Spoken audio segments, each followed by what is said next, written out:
வணக்கம். News 18 தமிழ்நாடுவின் Tamil Nadu express செய்திகளை வழங்குவதற்காக நான் நித்யா குமார். நான் விக்னேஷ். செய்திகளை தொடர்ந்து பார்க்கலாம். பொங்கல் பண்டிகையை ஒட்டி சொந்த ஊருக்கு செல்பவர்களால் சென்னையில் முக்கிய பேருந்து நிலையங்கள் மற்றும் ரயில் நிலையங்களில் பயணிகளின் கூட்டம் அலைமோதியது. கடந்த 2 நாட்களில் சென்னையிலிருந்து மட்டும் 2,27,000 பேர் வெளியூர்களுக்கு பயணம் செய்துள்ளதாக தமிழக அரசு தெரிவித்துள்ளது. இதனிடையே தென் மாவட்டங்கள் செல்வதற்கு போதிய பேருந்துகள் இல்லாததால் கிடைத்த பேருந்துகளில் பயணத்தை தொடர்வதாக அவர்கள் தெரிவித்தனர். கோயம்பேடு உட்பட 4 தற்காலிக பேருந்து நிலையங்கள் அமைக்கப்பட்டுள்ளதாக போக்குவரத்து துறை அமைச்சர் MR விஜயபாஸ்கர் தெரிவித்துள்ளார். சென்னையில் செய்தியாளர்களிடம் பேசிய அவர் பொங்கல் பண்டிகையை முன்னிட்டு அதிக அளவில் பேருந்துகள் இயக்கப்பட்டு வருவதாக கூறினார். இன்று சென்னையிலிருந்து 5 தற்காலிக பேருந்து நிலையங்கள் 4 தற்காலிக பேருந்து நிலையங்களும் மற்றும் கோயம்பேடு பேருந்து நிலையத்திலிருந்து தமிழகத்தில் இருக்கக்கூடிய அனைத்து ஊர்களுக்கும் பேருந்துகள் இயக்கப்படுகிறது. பழையன கழிதலும் புதியன புகுதலும் என்ற போகி பண்டிகை அதிகாலை முதலே கொண்டாடப்பட்டு வருகின்றது. சென்னையின் பல்வேறு பகுதிகளில் தீ மூட்டி மேளம் கொட்டி பழைய பொருட்களை கழித்து போகியை கொண்டாடி வருகின்றனர். நகரின் ஒரு சில இடங்களில் டயர்கள் மற்றும் பிளாஸ்டிக் ஆகிய பொருட்கள் எரிக்கப்பட்டதால் புகை மண்டலமாக காட்சியளிக்கிறது. தமிழகம் முழுவதும் போகி பண்டிகை கொண்டாடப்பட்டு வருகிறது. பொங்கலை வரவேற்கும் விதமாக சிறுவர்கள் வீடுகளின் முன்பு மேலத்தாளத்துடன் பழைய பொருட்களை தீயிட்டுக் கொளுத்தினர். பனிமூட்டத்திற்கு இடையே புகை சூழ்ந்ததால் திருவொற்றியூர் நெடுஞ்சாலை மற்றும் எண்ணூர் விரைவு சாலைகளில் வாகன ஓட்டிகள் மிகவும் அவதிக்குள்ளாகியுள்ளனர். அருகில் இருந்தவர்களின் வாகனம் கூட தெரியாத அளவிற்கு புகை மண்டலமாக திருவள்ளூரில் பல பகுதிகள் காட்சியளித்தன. விழுப்புரம் மாவட்டம் உளுந்தூர்பேட்டையில் மண்பாண்ட தொழில் நலிவடைந்து வருவதாக மண்பானை செய்யும் கலைஞர்கள் தெரிவித்திருக்கின்றனர். பொங்கல் பண்டிகையின் போது மண்பானைகள் அதிக அளவில் விற்பனையாவது வழக்கம். ஆனால் சமீப காலங்களில் மண்பாண்ட தொழிலில் லாபம் ஈட்ட முடியவில்லை என அவர்கள் வேதனை தெரிவிக்கின்றனர். இதற்கு அரசு உரிய நிவாரணம் ஏற்படுத்தி தர வேண்டும் என அவர்கள் வேண்டுகோள் விடுத்துள்ளனர். கோவை விமான நிலையத்தில் நடைபெற்ற பொங்கல் விழாவில் பங்கேற்ற முதலமைச்சர் எடப்பாடி பழனிசாமி உரியடித்து விழாவில் கலந்து கொண்டார். முன்னதாக கோவை வந்த அவருக்கு மேலத்தாளம் முழங்க உற்சாக வரவேற்பு அளிக்கப்பட்டது. தொடர்ந்து விமான நிலையத்தில் நடைபெற்ற பொங்கல் விழாவில் பங்கேற்ற அவர் குத்துவிளக்கேற்றி விழாவை தொடக்கி வைத்தார். காஞ்சிபுரம் மாவட்டம் ஆதனூரில் திமுக சார்பில் சமத்துவ பொங்கல் விழா நடைபெற்றது. திமுக செயல் தலைவர் மு க ஸ்டாலின் இதில் கலந்து கொண்டு சிறப்பித்தார். ஆலந்தூர் சட்டமன்ற உறுப்பினர் தாமோ அன்பரசன் உட்பட பல திமுக நிர்வாகிகள் இதில் கலந்து கொண்டனர். சிலம்பம் சுற்றுதல், கரகாட்டம் போன்ற கலை நிகழ்ச்சிகளும் இதில் அரங்கேறின. பின்னர் தொண்டர்கள் மத்தியில் மு க ஸ்டாலின் உரையாற்றினார். உச்சநீதிமன்ற செயல்பாடு சரியில்லை என 4 நீதிபதிகள் கூறிய நிலையில் தலைமை நீதிபதி தீபக் மிஸ்ரா பத்திரிகையாளர்களை சந்திப்பார் என தகவல் வெளியானது. ஆனால் உச்சநீதிமன்றத்தில் நடைபெற்ற வழக்கு விசாரணையில் அவர் பங்கேற்றதால் பேட்டி அளிக்கவில்லை. இதனிடையே 4 நீதிபதிகளின் புகார் குறித்து சட்ட அமைச்சர் ரவிசங்கர் பிரசாத் உடன் பிரதமர் நரேந்திர மோடி ஆலோசனை மேற்கொண்டார். உச்சநீதிமன்ற நீதிபதிகள் மோதல் விவகாரத்தில் பாஜக மௌனமாக இருப்பது ஏன் என காங்கிரஸ் கட்சித் தலைவர் ராகுல் காந்தி கேள்வி எழுப்பியிருக்கிறார். டெல்லியில் செய்தியாளர்களை சந்தித்த ராகுல் காந்தி நடவடிக்கைகள் தடைபடக்கூடாது என்றும் இந்த பிரச்சினைக்கு விரைவில் தீர்வு காண வேண்டும் எனவும் வலியுறுத்தினார். தலைமை நீதிபதி தீபக் மிஸ்ரா அதிகார துஷ்பிரயோகம் செய்ததாக 4 உச்சநீதிமன்ற நீதிபதிகள் நடத்திய செய்தியாளர்கள் சந்திப்புக்கு பாஜக மூத்த தலைவர் யஷ்வந்த் சின்ஹா ஆதரவளித்தார். இதுகுறித்து தனது டுவிட்டர் பக்கத்தில் பதிவிட்டுள்ள அவர் லட்சக்கணக்கான இந்தியர்களின் உணர்வுகளையே 4 நீதிபதிகளும் வெளிப்படுத்தியுள்ளதாக தெரிவித்தார். நீதிபதி லோயாவின் மரணத்தில் இனி உண்மைகள் வெளிவரும் என நம்புவோம் என்றும் யஷ்வந்த் சின்ஹா தெரிவித்துள்ளார். தலைமை நீதிபதியின் அதிகார துஷ்பிரயோகத்தை வெளிக்கொண்டு வந்ததாக 4 நீதிபதிகளுக்கு CJAR அமைப்பு பாராட்டு தெரிவித்திருக்கிறது.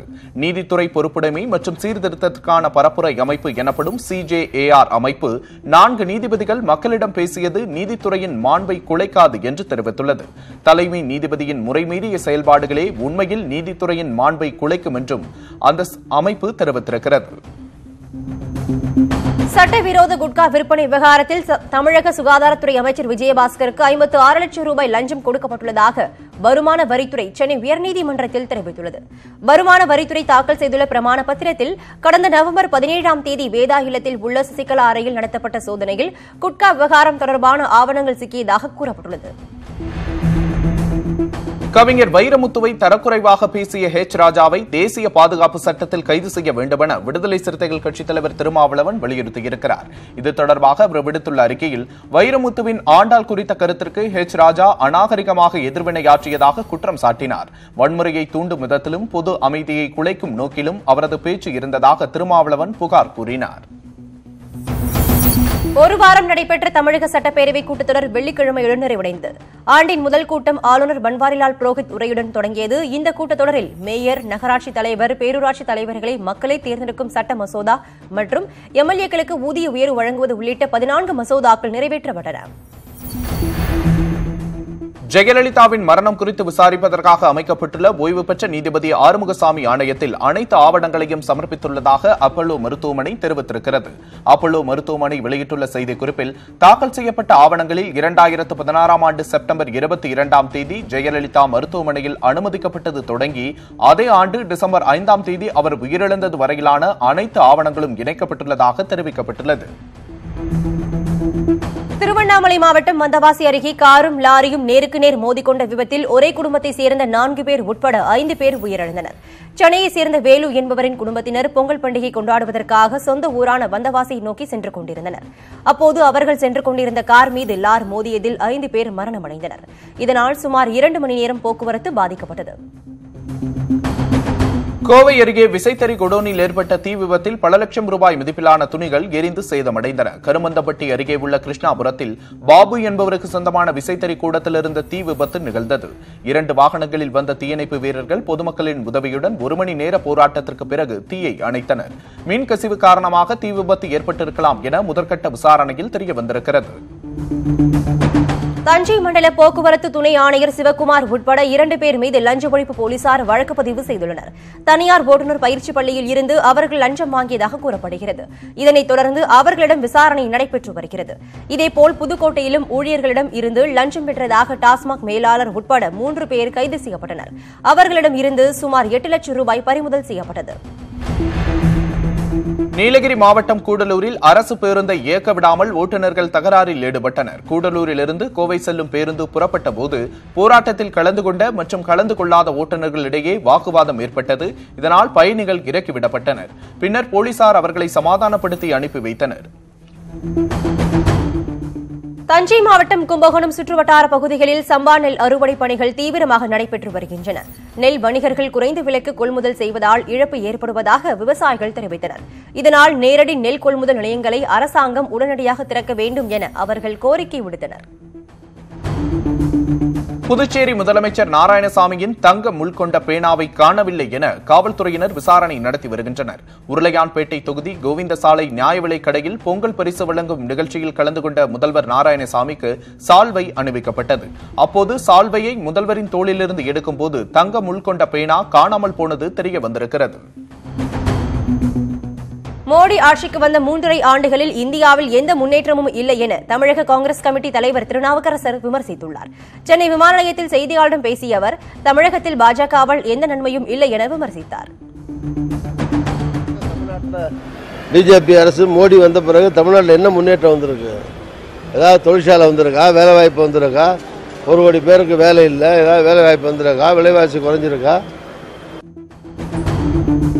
3 வயது பெண் குழந்தையிடம் பாலியல் சீண்டலில் ஈடுபட்டதாக 65 வயது முதியவர் கைது செய்யப்பட்டார். புதுக்கோட்டை மாவட்டம் இடையன்காடு கிராமத்தைச் சேர்ந்த வீரமணி என்பவர் அதே பகுதியைச் சேர்ந்த குழந்தையை பாலியல் ரீதியாக துன்புறுத்தியதாக கூறப்படுகிறது. இதனையடுத்து கைதான வீரமணியிடம் போலீசார் விசாரணை நடத்தி வருகின்றனர். கொடைக்கானல் நகராட்சியின் புதிய கட்டிட திட்டத்தின் அறிவிப்பாணை எப்போது வெளியிடப்படும் என மதுரை உயர்நீதிமன்ற கிளை கேள்வி எழுப்பியுள்ளது. 10 வருடங்களுக்கு ஒருமுறை நகராட்சியின் புதிய கட்டிட திட்டத்தினை மாற்றியமைக்க வேண்டும். இதுகுறித்து நடைபெற்ற வழக்கு விசாரணையில் புதிய மாஸ்டர் பிளான் எப்போது அமலுக்கு வரும் என்பது தொடர்பாக அரசு பதிலளிக்க வேண்டும் என நீதிபதிகள் உத்தரவிட்டனர். திருவள்ளூர் மாவட்டம் கும்மிடிப்பூண்டியில் நிகழ்ந்த இளைஞர் கொலை வழக்கில் 5 பேர் கைது செய்யப்பட்டனர். கடந்த 8ஆம் தேதி காணாமல் போன ஷாஜகான் என்பவரை போலீசார் தேடி வந்த நிலையில் அவர் ரயில்வே பாலத்தின் கீழ் சடலமாக மீட்கப்பட்டார். இந்த கொலை வழக்கில் தற்போது வரை 5 பேர் கைதாகியுள்ளனர். பண தகராறில் அவர்கள் ஷாஜகானை கொன்றதாக போலீசாரிடம் தெரிவித்தனர். திமுக சார்பில் சென்னை பெருங்குடியில் சமத்துவ பொங்கல் விழா நடைபெற்றது. இதில் திமுக நிர்வாகிகள் பலர் கலந்து கொண்டு பொங்கல் பைகளை வழங்கி சிறப்பித்தனர். இதில் தாரித்தப்பட்டை முழங்க நாட்டுப்புற பாடல்களை பாடியும் மயிலாட்டம், ஒயிலாட்டம், கரகாட்டம் உள்ளிட்ட நாட்டுப்புற கலை நிகழ்ச்சிகளும் நடைபெற்றன.